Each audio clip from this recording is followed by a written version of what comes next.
您现在正在收听的是美国俄亥俄州 Toledo 教会聚会后的分享与见证。今天要和您分享的题目叫黑暗中闪耀的人性。明年是美国建国250周年，作为一个寻求神和神旨意的人所建立的国家，它立国的根基与神国度的性质和见证有关。过去的这个主日，我们谈到马太福音第5章，关于国度子民的性质和影响。他们是立在山上的城，是放在灯台上的灯，是不能隐藏的。这不仅是美国立国的时候想要坚守的理念，更深刻地说出了召会的本质。这座立在山上的城是自由的灯塔，与在世界黑暗的系统下所形成的其他政权大相径庭。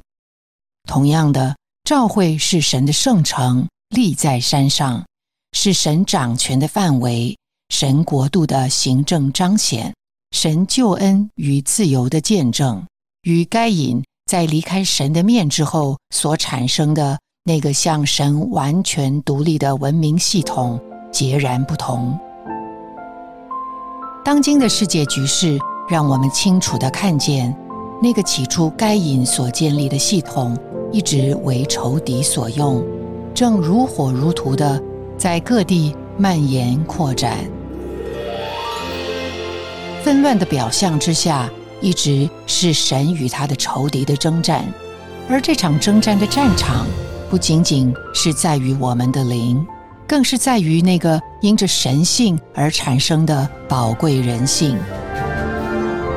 这个拔高的人性不是随意得来的，而是因着我们的神经过了成为肉体、人性生活、定死和复活，成为赐生命的灵，进到我们里面而发展出来的，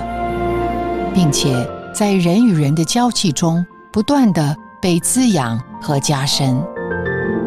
我们如何思想，如何鉴察，如何在灵中运用我们的魂，与人真实的交契，都在于这个人性。如今，因着人工智能的迅猛发展，我们似乎已经得到了便利的保障，但是我们需要看见，我们在得着方便的同时，正在失去的。我们被告知，我们不再需要勤奋和劳苦，不再需要奋斗和思考，因为人工智能会提供所有的答案。我们也不再需要人际社交，因为科技能取代人性，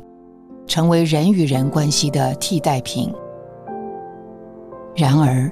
如果我们看见仇敌正借着世界的系统如何肆无忌惮地抢夺和抹杀，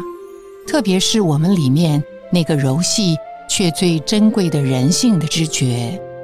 我们就会认出，人活着所需要的就是满了生命知觉的人性和人性中的交契。那些在我们的人生中经过和停留的人事物，孕育了我们的成长，丰富了我们的人生。当一切世界的系统所能提供的都无法再掩饰它的虚伪和空洞的时候，人会加倍地追求人生的目的和意义。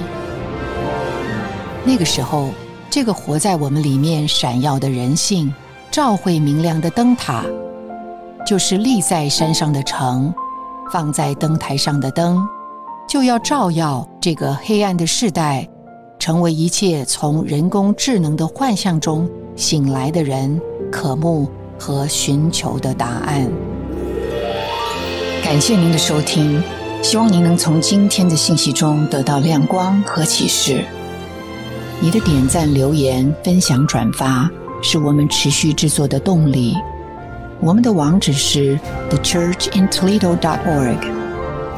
期待我们下次空中再会。